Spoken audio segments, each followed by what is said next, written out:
Muitas vezes Garrincha foi o personagem da semana de Nelson Rodrigues em sua coluna na revista Manchete Esportiva. Em 15 de novembro de 1958, Nelson escrevia depois de um Botafogo versus Flamengo com o Maracanã lotado: amigos, eu podia fazer de Saldanha o meu personagem da semana. É um técnico malicioso, astuto, sutil. Nós sabemos que nem todos os técnicos usam o raciocínio. E Saldanha tem isso de bom, sabe pensar. Mas por hoje, o meu personagem da semana é outro. Antecipo suas iniciais: Garrincha. Eu disse que Saldanha pensava, pois acontece o contrário com Garrincha. Sim, amigos, Garrincha não pensa, nem precisa pensar. Saldanha ou qualquer outro vive do raciocínio. Nós pensamos todos os nossos atos. Não fazemos nada sem um penoso processo mental. Antes de atravessar a rua ou de chupar um chicabom, o homem normal é lacerado de dúvidas. Ele estaca diante da carrocinha amarela e, acometido de uma perplexidade hamletiana, pergunta de si para si: tomo ou não tomo o chicabom? Ora, a máxima característica terrena de Garrincha é a seguinte: ele não precisa pensar. E por isso, porque não pensa, posso apontá-lo como a única sanidade mental do Brasil. E Nelson Rodrigues concluía: até Deus, lá do alto, há de admirar-se e há de concluir: esse Garrincha é o maior. As histórias do Garrincha também, muitas se reportam, aquele era um jogador arredio a treinamentos e a concentrações. Você viveu naquela época já como cronista esportivo, primeiro como locutor, depois como comentarista. Você tem alguma coisa para contar sobre isso? Olha, eu sei que o Garrincha realmente, às vezes o Sandro Moreira ia buscá-lo para treinar General Severiano. Sexta-feira o treino a pronto, ele não estava aí. E o Sandro pegava o carro, ia lá em Pau Grande, na subida da Serra de Petrópolis, trazia o Garrincha para o treino. Porque ele não era mesmo de comparecer, ele não era afeito à preparação física. Ele, no futebol de hoje, para se amoldar aos sistemas adotados pelos preparadores físicos, ele ia ter grandes dificuldades. Eu não digo que ele não jogasse hoje, porque o que ele fazia, ele continuaria fazendo hoje, não há dúvida nenhuma. Agora, a preparação física ele teria que aprimorar, porque como ele chegava em campo muitas vezes inteiramente despreparado. Eu vi o Garrincha fazer em Costa Rica, o Paulo Amaral era o treinador e preparador físico. Não, era o João Saldanha, o treinador, e o Paulo Amaral, o preparador físico. Um jogo contra o tal Saprissa. Saprissa é o time de lá, é o bom de lá, sabe? E com o inglês apitando, que vivia lá e complicava as coisas demais. Sei que ficou 0-0, 0-0 até o final. E no finalzinho, para acabar, o Mané driblou o time todo e ficou ele e o goleiro, sabe? Ele ameaçava e o goleiro... Ficamos os dois times parados, torcendo para ele chutar logo, pô, né? Bom, a baliza mede o quê? 7,32 m, lá, toca a bola para aí, porque... Até que eles... ameaçou, o goleiro abriu a perna, ele tocou na perna do goleiro. Paulo Amaral, eu lembro de uma bronca: pô, mas é um jogo duro, o juiz roubando para burro, por que você não... Não, ele não queria abrir a perna. Essa foto é uma foto do início da carreira do Garrincha. Ele tem aqui 19 anos para 20, Campeonato Carioca 53. Ele está ao lado aí de jogadores veteranos, como o Gerson, como o Dino da Costa, vendido para a Itália, Carlyle, Geninho, Braguinha, jogadores de história. E o Araci está aqui, o responsável pela vinda dele para o Botafogo. Aqui já é o Garrincha um pouco mais tarde, numa época em que o Botafogo, curiosamente, calção branco, parecendo o Santos, tentava formar um time para disputar o Campeonato Carioca. E aqui, desconhecidos, temos ali o Newton Santos, o Pampolini, Rodrigues, que foi da seleção brasileira, temos aqui um argentino, o Alarcón, mas não era uma grande equipe. Mas ele já era uma das estrelas junto com o Newton Santos. Esse jogo é um jogo na Hungria. O Garrincha está aqui com a camisa dupla, fazia um frio terrível, e o Botafogo pediu emprestadas essas camisas brancas e vestiu a camisa vermelha por cima.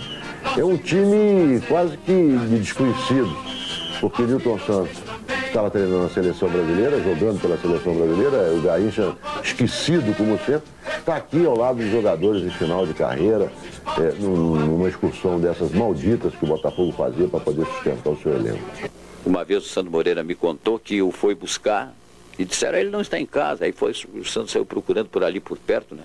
Em Raiz da Serra, lá na cidadezinha dele. Pau Grande. Pau Grande. E aí encontrou ele num botequim com 2 sujeitos, que eram os amigos inseparáveis dele. Um se chamava Pincel e outro se chamava Swing. E esses 2 caras estavam com um copo, uma batida de cachaça, limão e tal. E os 3 estavam batendo aquela bebida toda. O Botafogo jogaria 3 dias depois. Entende? Ele era realmente o avesso daquilo que o atleta deve ser. Nos anos de glória de Garrincha, era assim que o chargista Otelo Caçador via o time do Botafogo. 11 caras de Garrincha. Ele se transformou num mito realmente depois da Copa do Mundo de 58. Quando, afinal, ele teve o reconhecimento do Brasil inteiro, de que realmente não existia nenhum jogador, nenhum ponta-direita tão bom quanto ele. Porque antes disso ele era questionado. Ele era um jogador que considerava irresponsável. Aquela história de que os jogadores queriam escalar o Garrincha quando foi em 58, ele foi não como titular. Houve realmente essa história de quererem escalar o Garrincha, os próprios jogadores? Houve. Houve porque todos nós soubemos disso lá na Suécia. Porque o Fiola não queria escalar o Garrincha por uma razão. Que se o Dino jogasse, e o Dino era o titular do meio campo, ele achava que tinha que ter um ponta que voltasse para ajudar na marcação. Não podia ser um ponta que não marcasse, porque o Garrincha não marcava. O Garrincha era um ponta tipicamente ofensivo. Então o Fiola queria era o seguinte, que o cara que jogasse ali ajudasse a marcação, porque o Dino não era um jogador de marcação, era um jogador de construção. Um belíssimo jogador, por sinal, Dino Sani. Aí quando resolveram os jogadores pedir para que o Fiola colocasse não só o Garrincha, como também o Pelé, porque o titular era o Dida, na meia esquerda, e o Joel era o titular da ponta direita, por sinal 2 jogadores do Flamengo, ele Fiola, resolveu também tirar o Dino, e colocou um jogador mais firme na marcação, que era o Zito. E nessa hora ele mudou tudo, e o Zito apareceu como uma das grandes forças da seleção brasileira. Então o Garrincha entrou por imposição ou por pedido dos jogadores, já não se diga que foi uma imposição. Mas desde que o Didi chegou a perguntar assim, seu Fiola, o senhor quer ser campeão do mundo? Então põe o Mané na ponta direita, põe o Pelé na frente. E eis que houve o coro dos outros jogadores, no mesmo sentido, e não houve dúvida nenhuma, e daí para frente o Brasil deslanchou e foi campeão mundial pela primeira vez. Palavras de Paulo Mendes Campos, poeta maior e cronista, também apaixonado pelo futebol. Como o poeta, tocado por um anjo. Como o compositor, seguindo a melodia que lhe cai do céu. Como o bailarino, atrelado ao ritmo. Garrincha joga futebol por pura inspiração. Muitos diziam que Garrincha, se fosse hoje, não estaria jogando, não teria condição de jogar. Garrincha jogaria antes, agora e depois. Garrincha jogaria em qualquer equipe, em qualquer lugar, em qualquer época. Portanto, foi um dos grandes jogadores que nós vimos jogar e, lamentavelmente, infelizmente, na minha posição, quando eu não tive grandes chances na seleção por causa do próprio Garrincha. O cara que jogou naquela época jogava hoje, ele só tinha que se preparar melhor, sabe? Mas ele ia jogar, se na época ficava 5 caras, ele driblava os 5, hoje fica um para cada um, ele ia lá no junto da trave toda hora. Na Copa de 58, a seleção brasileira tinha o professor Carvalhais, tinha o professor Ataíde, sempre colocou esses psicólogos dentro da delegação, para quê? Para tranquilizar o time. E ficou também famosa essa história do Garrincha, que quando eles estavam lá no jogo decisivo, né, o Brasil ia decidir com a partida contra a Suécia, tinha tempo ruim, chuvoso, tinham colocado uma lona sobre o campo, aquela tensão toda, nervosa por causa do jogo, e aí o psicólogo foi lá para ver como é que estão esses jogadores para essa partida. E aí, conclusão, estava o ônibus para a delegação sair, e com aquele negócio de sair, por coincidência, o psicólogo sentou, parece ao lado do Garrincha e tal. E aí, na viagem para lá, quando começou a conversa, o que aconteceu? O psicólogo estava nervoso, tenso pela decisão. Quem acalmou ele foi o Garrincha. Ele disse, não, calma, nós vamos ganhar. Esses gringos, cintura dura, não joga nada. Então você vê essa figura no momento decisivo, o psicólogo que entrou lá para fazer a cabeça dele, e ele ficou fazendo a cabeça do homem. Então esse era o Garrincha, era imprevisível, né? O Garrincha, no sentido, não se podia prever nada pelo Garrincha, nem antes, nem durante, nem depois do jogo. Muito se fala de comparações entre Garrincha e Pelé. Pode-se comparar Garrincha e Pelé? Eu ouvi uma comparação, uma vez, desse mesmo técnico húngaro, chamado Mandi, que jogava no América, que atuou no América. Esse técnico fez uma comparação que eu achei genial. Ele disse que o Pelé era um general de exército que conhecia todos os segredos, todas as estratégias, todas as coisas que em torno dele pudessem existir para que ele exercesse a sua profissão. E que o Garrincha era um maqui, um guerrilheiro, daqueles que assaltam uma casa-mata cheia de inimigos e destrói essa casa-mata. Foi a comparação que ele fez. Então, diz ele, para se ganhar uma guerra com segurança, necessário se faz a presença do maqui, como necessário se faz a presença do grande general estrategista. Eu acho que todos os dois têm o seu valor, sendo que eu considerei o Pelé mais jogador, porque o Pelé foi um jogador completo. O Pelé cabeceava, chutava de pé esquerdo, dominava, armava, finalizava. E Garrincha, tendo sido um grande jogador, era um jogador mais do campo adversário para frente. Só jogava no campo adversário e decidia muitos jogos, mas por ser completo, o Pelé eu considerei melhor do que o Garrincha, não deixando de ressaltar que o Garrincha foi um dos maiores jogadores também que vi jogando. Eu acho que não pode haver uma comparação entre o Pelé e Garrincha, porque são dois jogadores de estilo diferente. O Garrincha foi o maior driblador e o maior ponta-direita do futebol mundial. E eu acho que nunca mais vai haver um jogador como o Garrincha, inclusive porque ele era um jogador frio, ignorava as partidas decisivas, né? Não tinha medo de jogo decisivo. Jogo decisivo para ele é como se fosse uma pelada lá em Pau Grande. Então, esse espírito do Garrincha era muito difícil. E o que acontece? O Garrincha driblava, o maior driblador, ninguém tomava a bola dele, perfeito? Como driblador não tinha nada igual. Agora, o Pelé foi o jogador mais completo, para mim, que teve no futebol. O Pelé é excelente para driblar, excelente para chutar de direita, chutar de esquerda, para matar, para cabecear. Era um jogador de bola dividida, ele ganha todos. Se chutasse o Pelé chutava o adversário.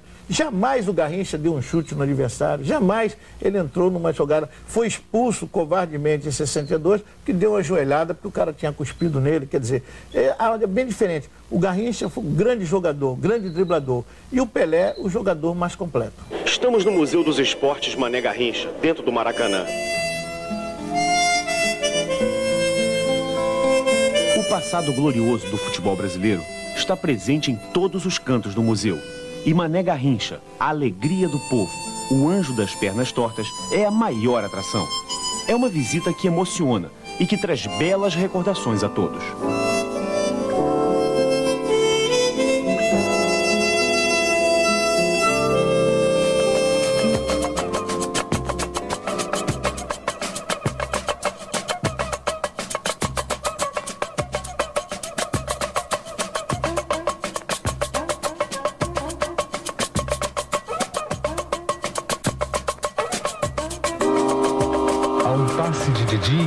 Garrincha avança, colado couro aos pés, o olhar atento. Dribla 1, dribla 2. Depois descansa como a medir o lance do momento. Aqui uma foto do Pacaembu. Temos ali as características do Pacaembu. O Garrincha, ainda bem jovenzinho, no início de carreira, ao lado de jogadores como o Vinícius e como o Dino, que foram os primeiros brasileiros a serem negociados para o exterior. O Vinícius foi para o Napoli e o Dino da Costa foi para o Roma. E temos ali acima, temos o Nilton Santos, que é estrela da equipe. Esse time fez uma excursão à Europa e quando voltou, já voltou sem Dino e Vinícius vendidos ao futebol estrangeiro. Aqui é uma foto da Bolívia, um torneio que o Botafogo disputou lá e ganhou. E é curiosa porque ela mostra o Garrincha fazendo ala com o Gerson, o nosso canhotinho de ouro. E a ala esquerda, Jairzinho e Zagallo. Quer dizer, mostra isso já em 1964. O Garrincha já com um sério prejuízo no joelho, já jogando na base do sacrifício, mas ainda despontando ao lado de jogadores jovens como o Gerson aqui, que tinha acabado de ser comprado pelo Botafogo. Essa foto é do dia 15 de dezembro de 1962. A maior exibição individual de um jogador, na minha opinião, numa partida. Garrincha está marcando aí o terceiro gol do Botafogo na final contra o Flamengo. O Quarentinha deu um chutaço, o Fernando não conseguiu defender e o Garrincha veio no rebote e marcou o gol decisivo. Aqui é a foto da decisão de 62, primeiro gol do Garrincha. Ele recebe uma bola em profundidade, passa pelo Jordan, o Fernando sai do gol, mas já sai completamente vencido. Ele chuta e marca o primeiro gol do Botafogo. Essa foto é curiosa e mostra o Garrincha ao lado do Adalberto, que foi goleiro e aí está como preparador físico. O Garrincha treinando separado por causa desse joelhinho dele aqui.